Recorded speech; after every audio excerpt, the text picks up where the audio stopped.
ఆ! 'Salaar' movie review ఇచ్చాను కదా! ఆ రివ్యూకి కింద కామెంట్స్‌లో మోస్ట్‌లీ ఎక్కువగా వచ్చిన కామెంట్స్ ఏంటంటే, అన్నా నువ్వు 'ప్రభాస్' ఫ్యాన్‌వి కదా! నాకిప్పుడు అర్థమైంది. నువ్వు పక్కా 'ప్రభాస్' ఫ్యాన్‌వని. మామ నిజం చెప్పు నువ్వు 'ప్రభాస్' ఫ్యాన్‌వి కదా! ఇలానే వచ్చాయి. యాక్చువల్లీ ఏంటంటే రివ్యూ ఆల్మోస్ట్ ఒక పక్కా 'ప్రభాస్' ఫ్యాన్ ఇస్తే ఎలా ఉంటుందో అలానే ఇచ్చేసాను. యాక్చువల్ పాయింట్ ఏంటో చెప్పే ముందు ఇప్పుడు చెప్పిన పాయింట్స్‌ని కొంచెం గుర్తుపెట్టుకోండి. నేను తర్వాత అడుగుతాను. అయితే ఇప్పుడు మ్యాటర్ ఏంటంటే 'ప్రభాస్' గారికి బ్యాక్ టు బ్యాక్ ఫ్లాప్స్ పడటం. ఎవ్వరు కూడా ఆ కటౌట్‌ని 'ప్రభాస్' గారిని సరిగ్గా యుటిలైజ్ చేసుకోకపోవటం. దీనివల్ల ఏంటంటే I am madly waiting for his comeback. అయితే ఒక్కసారిగా ఆ మనిషికి తగ్గ సినిమా పడేసరికి స్క్రీన్ మీద ఆ మనిషి స్క్రీన్ ప్రెజెన్స్‌ని భయంకరంగా ఎంజాయ్ చేశాను. రివ్యూ ఇచ్చినప్పుడు కూడా ఇంకా ఆ ట్రాన్స్‌లోనే ఉండిపోయాను. బయటికి రాలేకపోయాను. అంటే కంటి ముందు కొన్ని సీన్స్ పర్టిక్యులర్‌గా అలా తిరుగుతూనే ఉన్నాయన్నమాట. ఆ ఫ్లోలో రివ్యూ ఇవ్వడం వల్ల ఏంటంటే, రివ్యూ మొత్తం ఒక పక్క 'ప్రభాస్' ఫ్యాన్ ఇస్తే ఎలా ఉంటుందో అలాగే చెప్పేసాను. ఇంకా ఇందాకల ఒక పాయింట్ గుర్తుపెట్టుకోమన్నాను గదా! నేను 'ప్రభాస్' గారి ఫ్యాన్ అని అందరూ అన్నారు. ఇదే జనంలో చాలామంది 'ఆదిపురుష్' మూవీకి నెగెటివ్ టాక్ ఇచ్చానని జెప్పి, మిస్టేక్స్‌ని ఎక్స్‌ప్లెయిన్ జేసి ఇంకొక వీడియో కూడా చేశానని జెప్పి పచ్చి బూతులు తిట్టుకున్నారు. ఇప్పుడేమో 'ప్రభాస్' ఫ్యాన్ అని జెప్పి డిక్లేర్ చేసేసారు మీరే.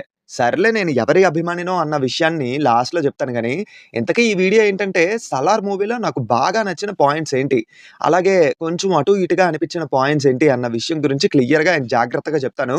వినండి. ఇప్పటికే బాగా లాగ్ అయింది. వాయిస్ ఓలెట్ మామ. ఇంకా మొదలు పెడదామా? Audio Jungle.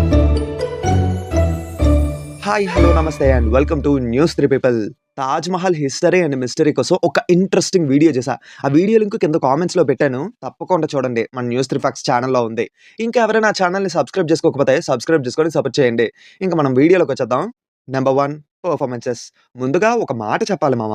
కొంతమంది 'ప్రభాస్' గారి ఫేస్‌లో ఎక్స్‌ప్రెషనే లేదు అని అంటున్నారు. But actually 'Prabhas did a wonderful performance.' అసలు 'ప్రభాస్' గారి రోలే చాలా క్వైట్ అండ్ సైలెంట్ పర్సన్‌లా ఉండేలా ఉంటుందన్నమాట. కానీ పొర్రపాటున వైలెంట్ అయితే ఆపోజిట్ వాడు చస్తే వాడికి చావొక వరం. పొర్రపాటున బతికాడే అనుకోండి, వాడికి బ్రతుకొక నరకం అనేలా చేస్తాడు. యాక్చువల్లీ ఈ మూవీలో 'ప్రభాస్' గారిలో ఉండే పెర్ఫార్మర్ కరెక్ట్‌గా బయటకొచ్చేది అగ్రెసివ్ సీన్స్ దగ్గర. ఎస్పెషల్లీ యాక్షన్ బ్లాక్ పోర్షన్స్‌లో ఏంటంటే, ఆ కళ్ళని చూస్తే ఒక సింహం వేటకెళ్ళే ముందు సిద్ధంగా ఉంటే ఎలా ఉంటుందో అలా అనిపించింది. దీనికి బెస్ట్ ఎగ్జాంపుల్ క్లైమాక్స్‌లో వచ్చే ఆ పచ్చబొట్టు సీక్వెన్స్. ఇంక 'పృథ్వీరాజ్' గారి పెర్ఫార్మన్స్ కూడా ఎక్కడా వంక పట్టలేము. మెచ్చుకోవాల్సిన విషయం ఏంటంటే, ఈ సినిమా కోసం ఆయనే డబ్బింగ్ ఇచ్చుకోవడం. ట్రైలర్ చూసినప్పుడు కొంచెం ఇబ్బందిగా అనిపించినప్పటికీ, సినిమాలో మాత్రం ఎక్కడా అలా అనిపించలేదు. హి did really a wonderful job. ఇంకా ఆడియన్స్‌ని భయంకరంగా సర్ప్రైజ్ చేసిన రోల్స్ ఎవరిదంటే 'ఝాన్సీ' గారిది, అలాగే 'బ్రహ్మాజీ' గారిది. చాలామంది వాళ్ళ పెర్ఫార్మన్స్ చూసి ఇరిటేట్ అయ్యాము అని అన్నారు. కానీ నిజానికి మన తెలుగులోని ఏ డైరెక్టర్ కూడా వాళ్ళలో ఉండే పెర్ఫార్మర్‌ని సరిగ్గా యుటిలైజ్ చేసుకోలేదు. అంటే ఒకప్పుడు 'బ్రహ్మాజీ' గారిని యూజ్ చేసుకున్నారు గానీ, ఇప్పుడు సరిగ్గా యూజ్ చేసుకోవట్లేదు. కామెడీకి మాత్రమే ఎక్కువగా యూజ్ చేస్తున్నారనమాట.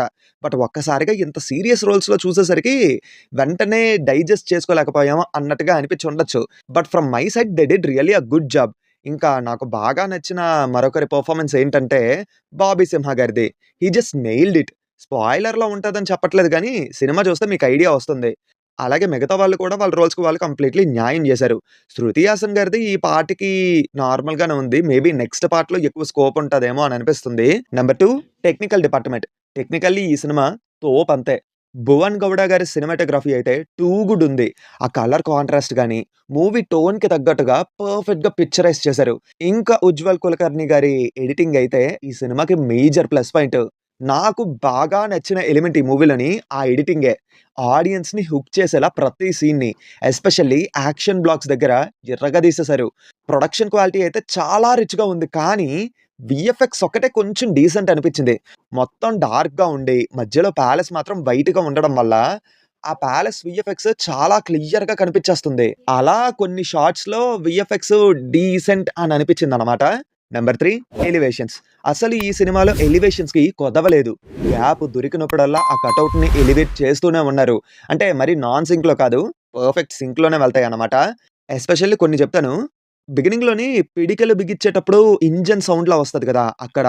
ఇంటర్వెల్‌లో 'వరదరాజమన్నార్క సలార్' అని అన్నప్పుడు, సెకండ్ హాఫ్‌లో 'అమ్మవారి కొడుకు' అని చెప్తారు కదా! ఆ షాట్‌లోని, క్లైమాక్స్‌లోని కత్తితో కొన్ని విన్యాసాల్లా చేస్తారన్నమాట. అక్కడ ఈ ప్లేసెస్‌లో అయితే చొక్కాలు చింపేసుకున్నంత హై వచ్చింది. Number 4 music and BGM. Songs బ్యాక్‌గ్రౌండ్‌లో వెళ్ళిపోయినట్టు ఉంటాయి కాబట్టి సో, నో ఇష్యూస్. ఇంకా ప్రమోషన్స్ కోసం అని చెప్పి 2 సాంగ్స్ రిలీజ్ చేశారు. 2 బావున్నాయి. కానీ నాకు సినిమాలోని లాస్ట్‌లో ఎండ్ క్రెడిట్స్‌లో వచ్చిన సాంగే ఇంకా బాగా నచ్చింది. ఆ లిరిక్స్ అయితే టూ గుడ్ ఉన్నాయి. అండ్ మోస్ట్‌లీ అందరూ కంప్లెయింట్ చేసిన విషయం ఏంటంటే బీజీఎం అంత ఇంప్రెసివ్‌గా లేదని. బట్ ఫ్రమ్ మై సైడ్ మంచిగానే ఉంది మామ బీజీఎం. ఐ మీన్ మూవీకి తగ్గట్టుగా అయితే కొట్టారు బీజీఎంని. అంటే మనకి బాగా గుర్తుండిపోయే బీజీఎం పడలేదని జెప్పి అనుకుంటున్నారని అర్థమయ్యింది. బట్ తర్వాత టీమ్ ఒక బీజీఎంని రిలీజ్ చేశారు కదా! అది వచ్చిన తర్వాత ఏంటంటే కొద్ది కొద్దిగా ఆడియన్స్ రియాక్షన్ అనేది మారుతుంది. ఓకే. అంటే ఒక్కొక్కరికి ఒక్కొక్కలా అనిపిస్తుంది కదా! అంటే అందరి ఒపీనియన్ ఒకేలా ఉంటుందని చెప్పలేం గదా! అందుకే. నాకైతే సినిమాకి తగ్గట్టుగా బీజీఎం కొట్టారు. మంచిగానే అనిపిచ్చింది. నంబర్ 5 నీల్ మామ world building and end credits. Frankly speaking మామ 'ఖాన్ సార్' ముందు 'కేజీఎఫ్' యూనివర్స్ చాలా చిన్నది. ఆల్సో 'కేజీఎఫ్' కూడా ఒక క్యారెక్టర్ బేస్డ్ స్టోరీలో అయితే వెళ్తుంది. సో, మనకి మెయిన్ ఫోకస్ అంతా 'రాకీ బాయ్' మీదనే ఉంటుంది. బట్ 'సలార్' అలా కాదు. 'ఖాన్ సార్' అనే ఒక హ్యూజ్ వరల్డ్. అక్కడ పద్ధతులు, క్యారెక్టర్స్, 'వరద' అండ్ 'దేవ' ఫ్రెండ్‌షిప్ ఇలా చాలా ఎలిమెంట్సే ఉన్నాయి. 'పృథ్వీరాజ్' గారు అలాగే 'శ్రియా రెడ్డి' గారు ఒక ఇంటర్వ్యూలో అయితే ఇలా చెప్పారు. 'సలార్' ఒక మినీ 'గేమ్ ఆఫ్ థ్రోన్స్' లెక్క అని. And they were absolutely right.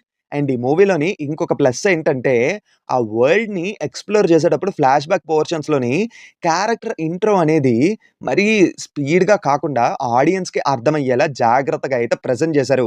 Even తో కొంతమందికి అది మరీ అర్థం కాలేదనుకోండి అది వేరే విషయం. సరే ఓటీటీలో వచ్చినప్పుడు గాని లేదా సెకండ్ టైమ్ చూసినప్పుడు గాని క్లియర్‌గా క్లారిటీ వచ్చేస్తుంది. ఇంకా 'వరద' అండ్ 'దేవ' ఫ్రెండ్‌షిప్ చూస్తే నాకు 'మహాభారతంలో' 'దుర్యోధనుడు' ఇంకా 'కర్ణుడి' క్యారెక్టర్స్ అయితే బాగా గుర్తొచ్చాయి. అండ్ ఎండ్ క్రెడిట్స్‌లో అయితే నా మైండ్ దొబ్బింది. అరే!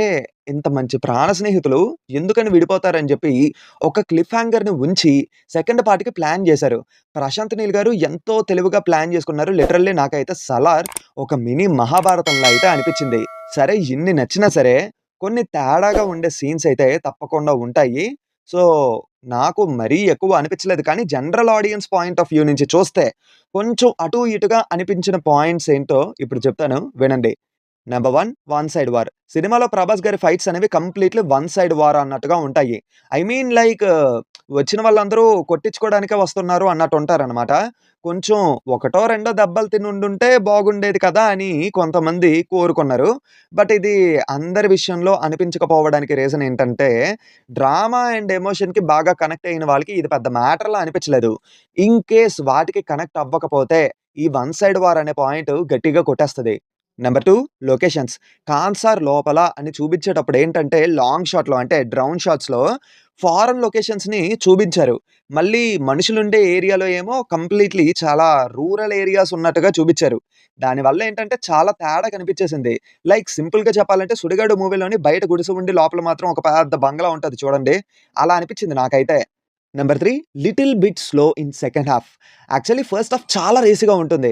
సెకండ్ హాఫ్ ఏమో ఖాన్ సార్ వరల్డ్ బిల్డ్ చేసి, ఇష్యూని రేస్ చేసే విషయం మీద ఉంటుంది. సో, ఎక్కువ డీటెయిల్స్ ఉండడం వల్ల ఏంటంటే సెకండ్ హాఫ్‌లోని ఖాన్ సార్ వరల్డ్‌లో నేమ్స్ అనేవి ఎక్కువగా ఉండడం వల్ల కొంతమందికి కాస్త కన్‌ఫ్యూజ్డ్‌గా అనిపించింది. పైగా సెకండ్ హాఫ్‌లోనే ఎక్కువ కథ ఉండడం వల్ల ఏంటంటే రన్ టైమ్ కూడా కొంచెం ఎక్కువగానే ఉంది. సో, దానివల్ల కొంతమందికి అది స్లోగా అనిపించిందన్నమాట సెకండ్ హాఫ్. ఇవన్నీ కాదు గానీ 'ఉగ్రం' మూవీ రీమేక్ అని అంటున్నారు. నేనింకా 'ఉగ్రం' చూడలేదు. దీని పొజిషన్ ఏంటి అంటే నీల్ మామ ఆల్రెడీ చెప్పారు. I am retelling the story of 'Ugram' అని చెప్పి. 'ఉగ్రం' మూవీ కథని అంటే కథలో ఉండే ఒక కోర్ పాయింట్‌ని తీసుకొని ఒక కొత్త వరల్డ్‌ని క్రియేట్ చేసి దాన్ని గ్రాండ్‌గా ప్రెజెంట్ చేస్తూ ఈ సినిమానైతే ప్రెజెంట్ చేశారన్నమాట. కొన్ని సీన్స్ సిమిలర్‌గా అనిపించినప్పటికీ 'ఉగ్రం'కి, 'సలార్‌కి చాలా తేడా అయితే ఉంది.